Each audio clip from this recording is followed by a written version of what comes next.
Practice Test 3, page 106, section 1. Summarize spoken text. You will hear a short lecture. Write a summary for a fellow student who was not present at the lecture. You should write 50 to 70 words. You will have 10 minutes to finish this task. Your response will be judged on the quality of your writing and on how well your response presents the key points presented in the lecture. Lecture A. Professor, could you say a bit more about this psychogeography you mentioned earlier?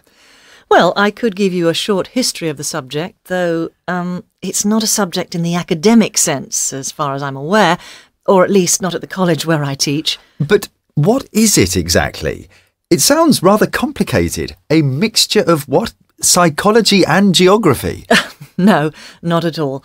Well, the first theorist of it was a Frenchman, Guy Debord, and basically, in his words, it's the study of the effects of the geographical environment on the emotions and behaviour of people. Put like that, of course, it doesn't sound like anything new. People have always been aware at some level of the effect of their surroundings on their emotions and way of life. And this includes not just buildings, but the landscape as a whole, the climate and so on. But it is mainly an urban thing. And these days, people who call themselves psychogeographers tend to be harsh critics of the way modern city planners develop urban space. Really, I suppose, it asks people to pay more attention to their environment, be critical of it, and to note not just the aspects we've already mentioned, but the atmosphere created by them as well. I could go on and tell you how to go about it, but all you have to do is go online and you'll find a site for almost any city you care to name. It's worth looking into.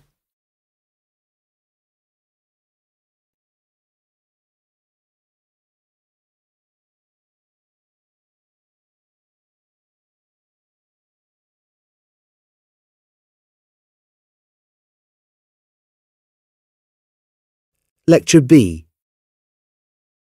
It is almost impossible to talk about the history of the novel without starting with a definition of it, which is by no means easy to do. We all know what we ourselves mean by a novel and have our favourite novelists, whether they are from the heyday of Victorian fiction, Dickens, say, or George Eliot, or someone more modern or postmodern. For example, B.S. Johnson, who is famed for writing a novel that was bought in a box with loose pages that you could read in any order. Again, you might be a fan of crime or detective fiction, which brings the added complication of genre.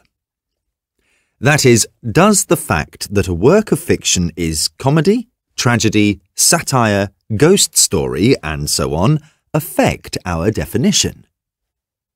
Anyway, as far as the history of the English novel is concerned, we're on fairly solid ground when we date the first novels to the late 17th and early 18th centuries. The first that is still read as a novel, in the way we read novels now, is Bunyan's Pilgrim's Progress, which did have an enormous effect on English prose writing. But for me, it would be Defoe's Robinson Crusoe. Now, people have tried to locate the beginnings even earlier than this, to Elizabethan prose writing, and even further back. But I think this is to lose sight of what a novel is and does, and confuses any kind of fiction with the true novel.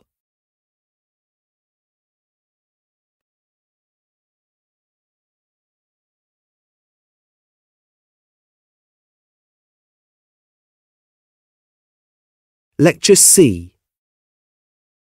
It was the philosopher Thomas Nagel, I think, who came up with the thought experiment of trying to imagine what it's like to be a bat. Though I suppose any animal would do. The point is, of course, that you can't, just as you can't know what it's really like to be another person. I mean, know rather than imagine. How much can we know of what goes on in another person's mind? We observe people, watch what they do, listen to what they say, and other sounds they may make, see how they respond to their environment, their likes and dislikes, what they eat, and so on. And from this we have learned to make fairly accurate predictions about how they'll behave in certain situations. Yet we still can't be sure what thoughts have passed through their minds, and certainly not what it feels like to them. We can guess, based on personal experience in similar situations, so we must assume that humans are alike enough for us to be reasonably certain that, for example, we experience the colour red in roughly the same way, or in the same ways. But again, to you, red might bring to mind thoughts of blood and death, whereas to someone else, warmth or excitement. And the differences can't just be cultural.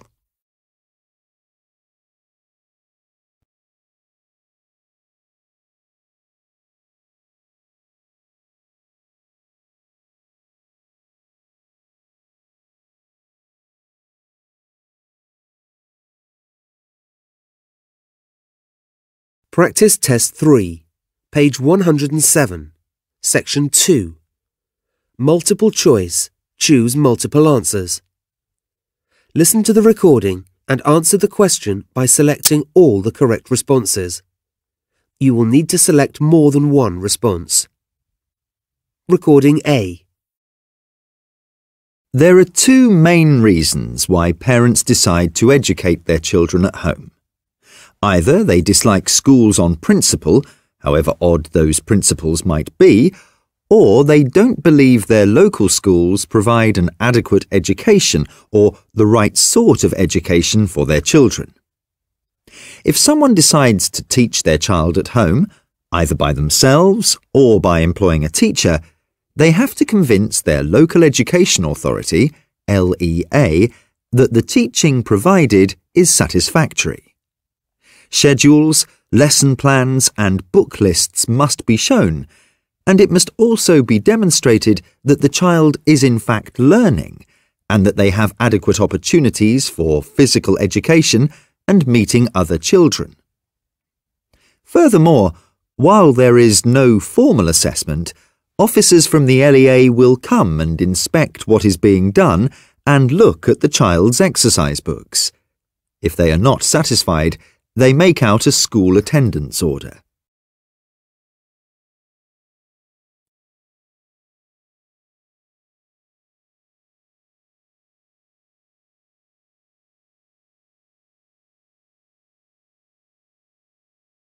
Recording B. Certainly in Europe and the West, we tend to think of bread as the staple food in our diet, as many proverbs and sayings such as "bread is the staff of life" attest. Yet for the majority of the world's population, the most important staple food is not wheat, but rice, which is the seed of a different type of grass. The earliest evidence we have of rice being cultivated dates back to 8,000 years ago, when rice grains of that period were discovered in a village in China. By around 6,000 years ago, the cultivation of both long-grain and short-grain rice had become well established in China and had just got going in India. The word rice itself, however, is derived from the Aramaic urutsa and came to us by way of Greek and Arabic. In fact, it was the Arabs who introduced rice to their Spanish territories in the 7th century, but it didn't spread to the rest of Europe until much later when, in the 15th century, Spaniards began to cultivate their own short-grain variety at Pisa in Italy.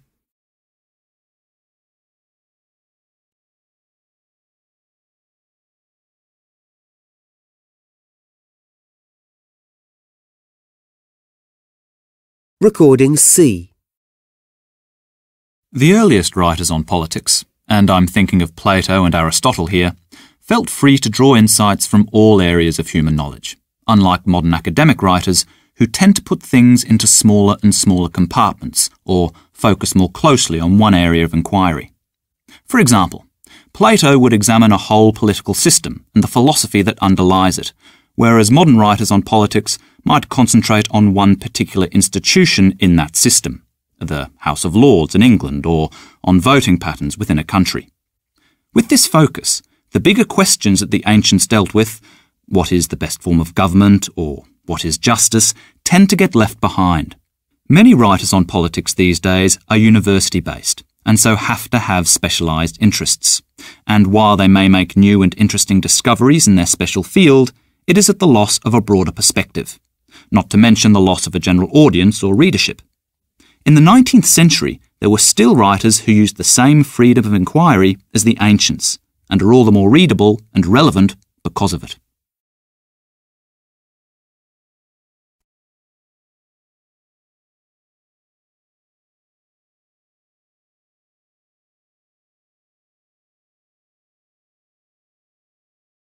Practice Test 3, page 108, section 2. Fill in the blanks. You will hear a recording. Write the missing words in each blank. Recording A. There have been many studies in America of the opinions and behavior of university lecturers and professors, and of well-known free or public thinkers who are not attached to a university or other institution, which show that those who are recognized as being more successful or productive as scholars in their field, or are at the best universities, are much more likely to have critical opinions. That is to say, that they are more likely to hold liberal views, in the American use of that word, than those of their colleagues who are less creative or who have less of a reputation. The better a university is, as measured by the test results of its students or by the prestige of its staff, the more likely it has been that there will be student unrest and a relatively left-of-center faculty.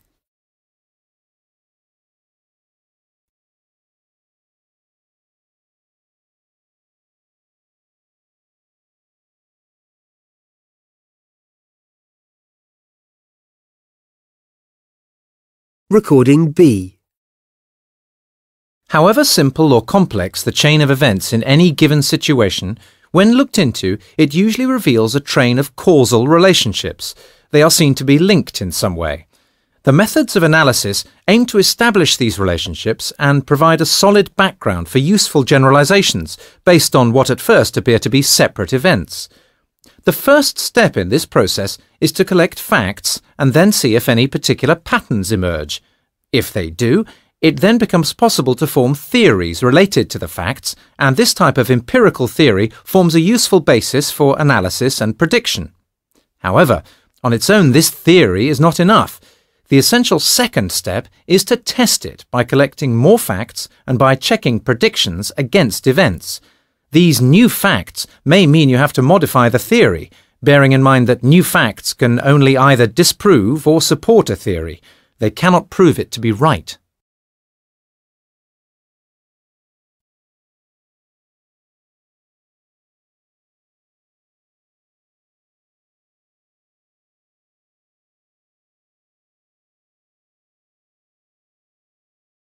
Recording C. It is difficult to know how to place Montesquieu if you're the kind of person who likes to categorise. Historian, political philosopher, sociologist, jurist, or, if you think the Persian Letters a novel, a novelist. He was all these things. Perhaps, as some have, he could be placed among that almost extinct species, the man of letters. The books that make up the spirit of the laws have had the most influence on later thinkers, and in them, as in his equally great Considerations on the Causes of the Grandeur and Decadence of the Romans, he makes his underlying purpose clear. It is to make the random, apparently meaningless variety of events understandable. He wanted to find out what the historical truth was. His starting point, then, was this almost endless variety of morals, customs, ideas, laws and institutions, and to make some sense out of them. He believed it was not chance that ruled the world, and that beyond the chaos of accidents, there must be underlying causes that account for the apparent madness of things.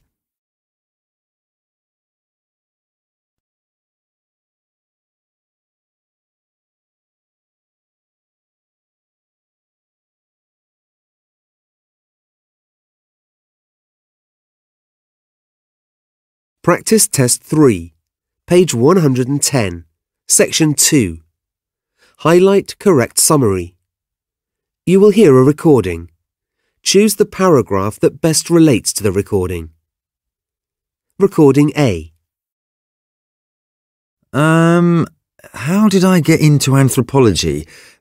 Well, I'm not an anthropologist. Not trained in it anyway. In fact, I'm a marine biologist. And it's more that I'm interested in the strand lopers, the beach walkers, if you like, than in anthropology generally. In fact, it was through my early interest in all things to do with the sea that I first heard of them. As a kid, my favourite pastime was getting down to the beach and mucking about in rock pools and collecting anything the sea tossed up. And, the strand lopers lived off the sea and seashore, gathering food such as mussels, oysters, crabs and so on, just as I did. So when I heard of them, I thought, right, this is my kind of thing, and I felt a kind of, affinity for them. At first, people thought they were a myth, I suppose because there didn't seem to be much evidence for their existence. But now we do have archaeological evidence such as pottery, discarded shells, the bones of seals and large fish and so on. And those shells, we believe, became their first tools, and in some cases were also used as money and jewellery. Of course, before they had the implements, the tools to hunt and fish, everything had to be caught by hand, so they kept mostly to shallow water. Then they might have used a primitive form of fishing line, perhaps the tendril of a climbing plant or a strip of animal skin with a bone or small piece of wood that would stick in the fish's throat. Anyway, the more we search, the more we discover. Most recently, caves on the coast have been discovered with ancient drawings. I find it endlessly fascinating.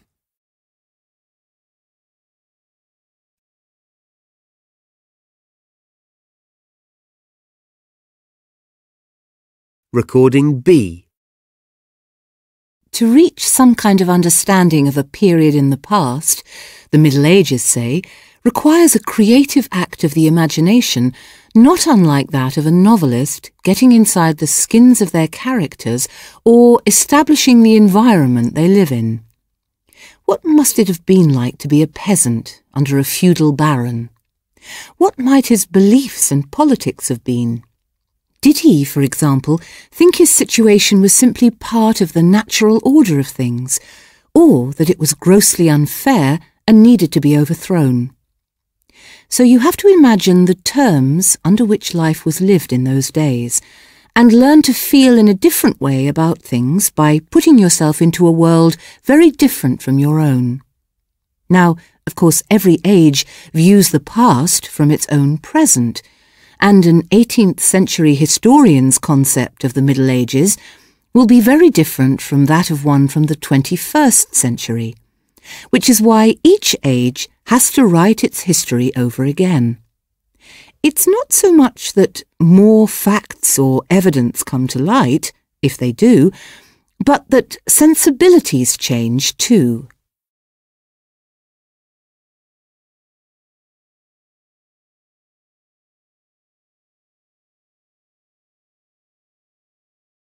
Practice Test 3, page 112, section 2. Multiple choice. Choose single answer.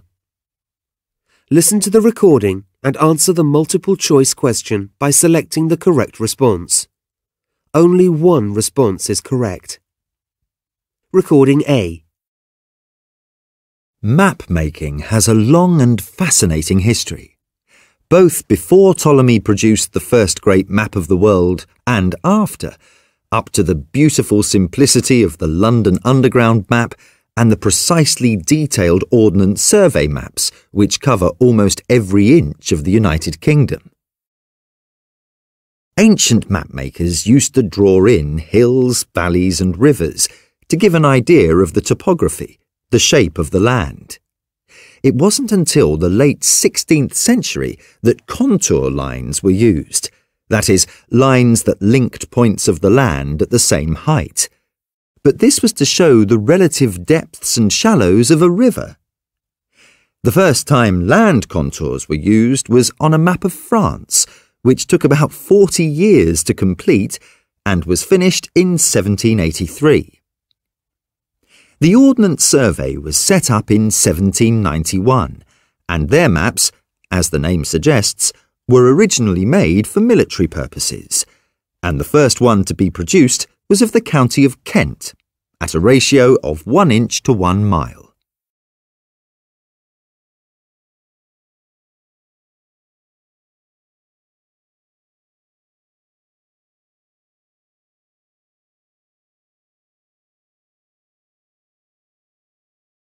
Recording B. Signs advertising business premises have been around for thousands of years and were used in ancient Egypt, Greece and Rome to attract customers. And they often used symbols to illustrate what kind of business it was. For example, bushes or branches of ivy meant the place was a tavern.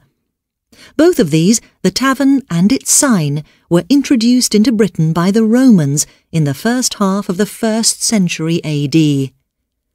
In Europe in the Middle Ages, signs became more common. Then, in the 14th century, English merchants were obliged to have them outside their shops.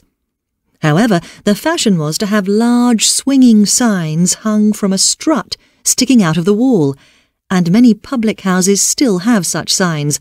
But so many accidents occurred, mostly involving people on horseback, that in the 17th century a law was brought in, requiring shopkeepers to mount their signs flat against the wall of the premises, where they could do no harm.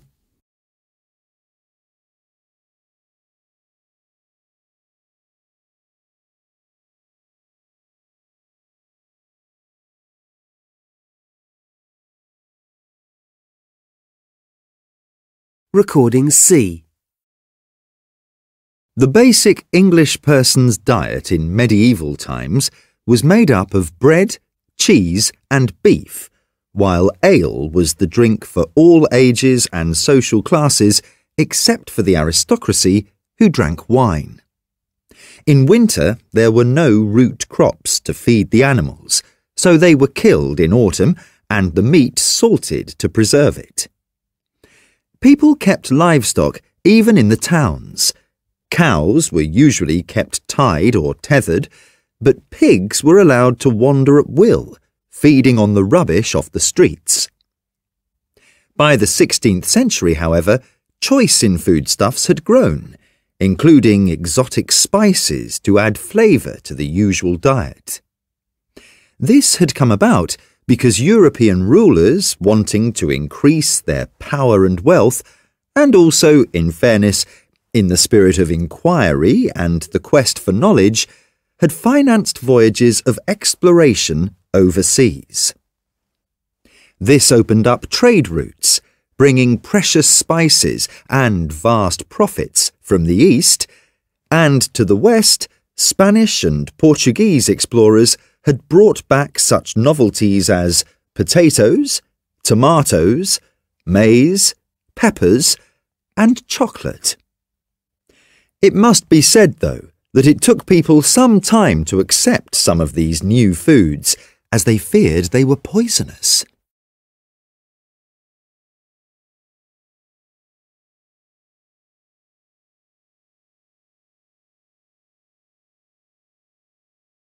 Practice Test 3, page 113, Section 2.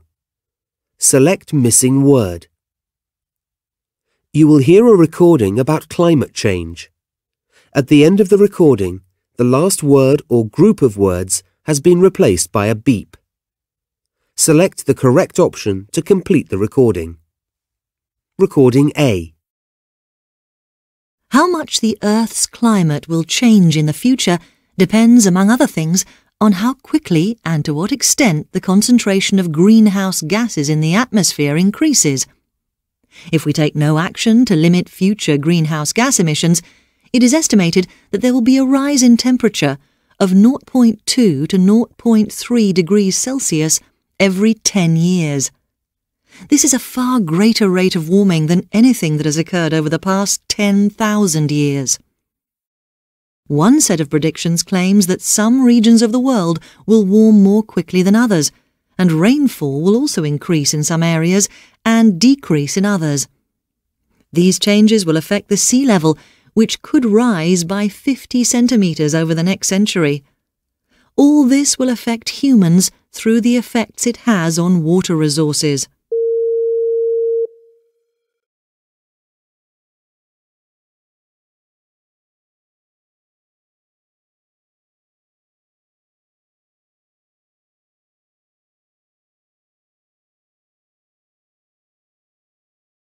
You will hear a recording about parental discipline. At the end of the recording, the last word or group of words has been replaced by a beep. Select the correct option to complete the recording. Recording B. When parents are asked how they handle their very unruly children, most will admit that they are likely to use physical forms of punishment. This is not to say that a parent generally hits their child each and every time they are bad. Nevertheless, parents generally use physical punishment as a last resort, after having unsuccessfully tried other forms of discipline with children who have become very bad. Those who believe in physical punishment, however, are unaware of the fact that it does not lead to better children. In fact, the opposite is true. Research findings show that children from homes where corporal punishment is the norm exhibit more antisocial behaviour than children whose parents seldom or never hit them. For example, children whose parents systematically use corporal punishment are more often than not behind any classroom disruptions. Such children not only create discipline problems at school, but they are also overly aggressive. In addition, they have extremely low self-esteem and a negative attitude to those around them. On the other hand, children whose parents use less harsh methods of discipline have a healthier attitude towards their school environment and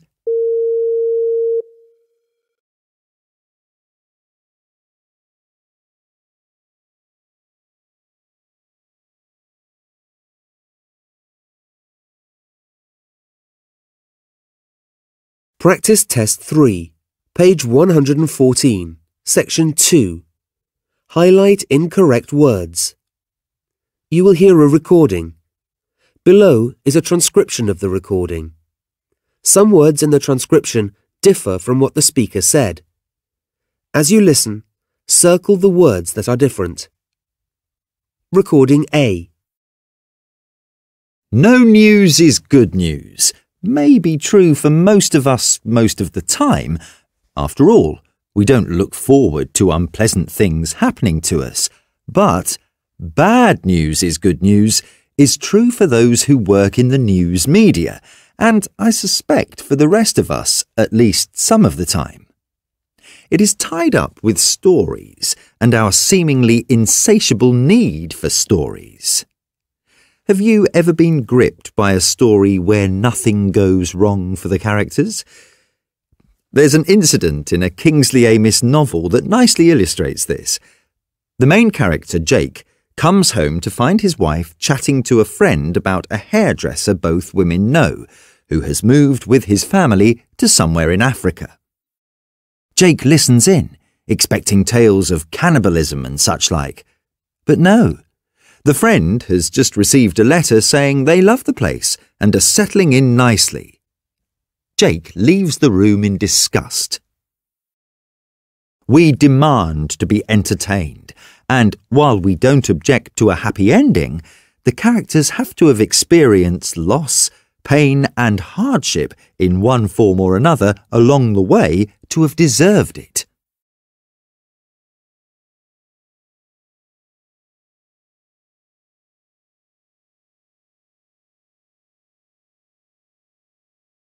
Recording B. Leisure travel was, in a sense, a British invention. This was mainly due to economic and social factors. Britain was the first country to become fully industrialised, and industrial society offered growing numbers of people time for leisure. This, coupled with improvements in transport, especially the railways, meant that large numbers of people could get to holiday resorts in a very short time.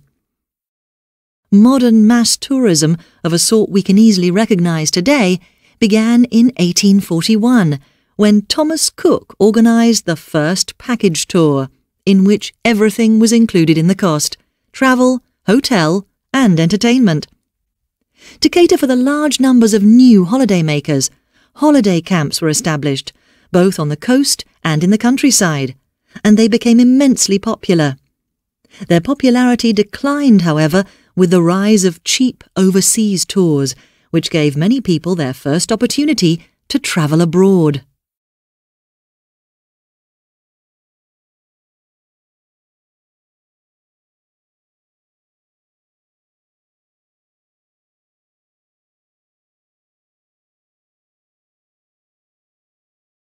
Practice Test 3, page 114, Section 2. Write from dictation. You will hear some sentences. Write each sentence exactly as you hear it. Write as much of each sentence as you can. You will hear each sentence only once. This has been a major source of confusion for academics. None of the alternatives is satisfactory. The aim of the course is to provide a broad theoretical basis. Has all the evidence been properly examined?